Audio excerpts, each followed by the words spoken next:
Se eu fosse do STF, eu escondia isso do pai e da mãe. Quais são os partidos de direita? Dia 26 é dia de guerra do bem contra o mal. Não se esqueça de se inscrever e de ativar o sininho, beleza? Não se iludam. O fato da MP 870 ter sido mais ou menos aprovada não significa que podemos baixar a guarda.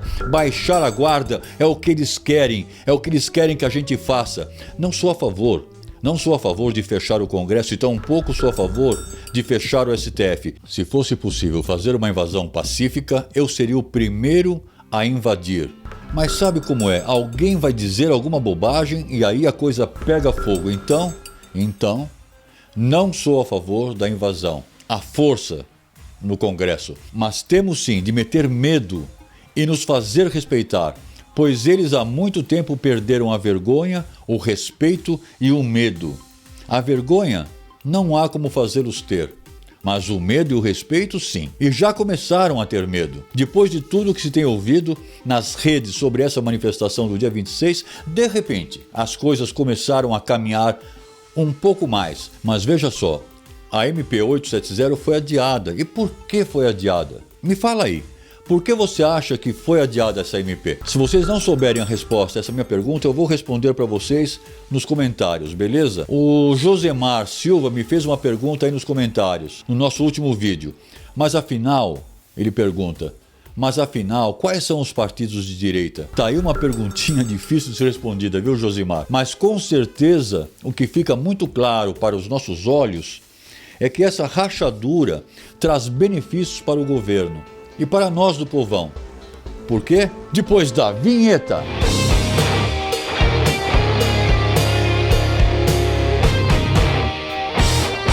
O professor Olavo de Carvalho disse que não existia uma direita conservadora no Brasil, que ele é, pode-se assim dizer, o papa da direita conservadora no Brasil. Apesar de eu não ser uma Olavete, eu concordo com o professor em alguns temas e inclusive sobre esse fato de que não existia uma direita conservadora no Brasil e que ele realmente é o papa disso. Mas coloco em dúvida esse argumento do Olavo e pergunto sobre a existência de uma direita no Brasil. Será que havia realmente uma direita claramente definida entre os anos 90 aos dias de hoje? E essa pergunta é o porquê que eu acho que a rachadura trouxe benefícios ao cenário político. Me explico. Talvez diferentemente do Olavo, eu acredito que não havia uma direita a partir dos anos 90, mas também não havia um centro ou centrão.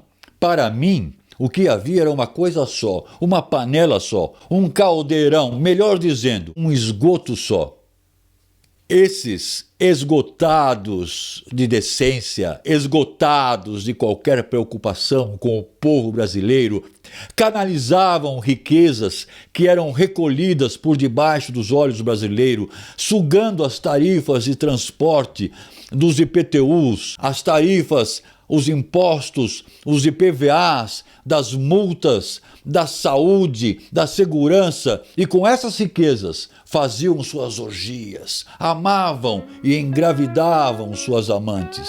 Lembra o caso do Renan? Da amante do Renan? e com que dinheiro que ele pagou? Do Lula? Faltam exemplos? Eu acho que não faltam exemplos. E dessas riquezas sangradas pelo suor brasileiro, em rodízio, os partidos que pariu, todos se beneficiavam e ainda botavam e botam a pobre mulher na cadeia, porque roubou leite para alimentar o filho faminto. Demos o nome de esquerda, de centrão e até mesmo de direita. O nome que deveria ser dado é justamente esse que eu vou falar agora. O partido que pariu. E então, o parius, e os paridos, e os da vez, o Congresso, que era uma zona e que é uma zona, e o STF, o cafetão dos parius, dos partidos e dos da vez. O Bolsonaro, presta atenção, rachou tudo isso. Quando diz que a direita está rachada, não é isso. É que o Bolsonaro rachou tudo isso e trouxe à tona os resíduos, espera um pouquinho, os resíduos coliformes, bosta boiando mesmo, boiando bem claro na superfície. Mas quem nasceu para ser ruim, se já não mostra que é ruim quando criança, em algum momento na sua adolescência ou quando for adulto, isto se revelará. O que eu quero dizer com isso é que, dentre os novos que se elegeram, já tem a safra boa, safra muito boa, mas tem também a safra ruim. Para o bom entendedor, acho que isso já basta. E por falar em STF, se eu tivesse qualquer vínculo trabalhista com o STF, eu escondi isso de todos, Mas se eu fosse ministro do STF, cara, eu escondia isso do papai, da mamãe, dos filhos. Eu enfiava minha cabeça num buraco, cara, de vergonha.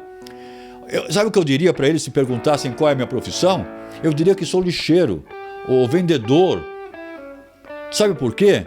Porque é muito mais honrado do que ser desse atual STF que está aí. Me diz, se já não estamos cansados de falar e saber que o STF deveria ser o guardião da Constituição. Eles não têm que legislar. Eles estão proibidos de legislar, mas legislam, censuram, soltam quando não deveriam soltar e prendem quando não deveriam prender. Impeachment urgente para o Gilmar Mendes.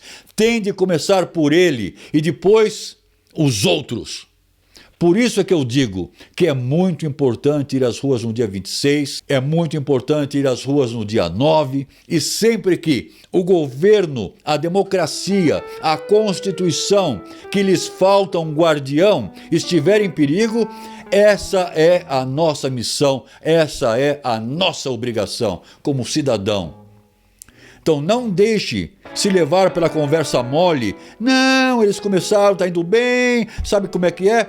Isso tudo vem do medo, e esse medo somos nós que estamos implantando aonde faltava. Vamos agora às pautas do dia 26, pela reforma da Previdência, pelo pacote anticrime, pela volta do COAF às mãos do Sérgio Moro, pelo impeachment do Gilmar Mendes.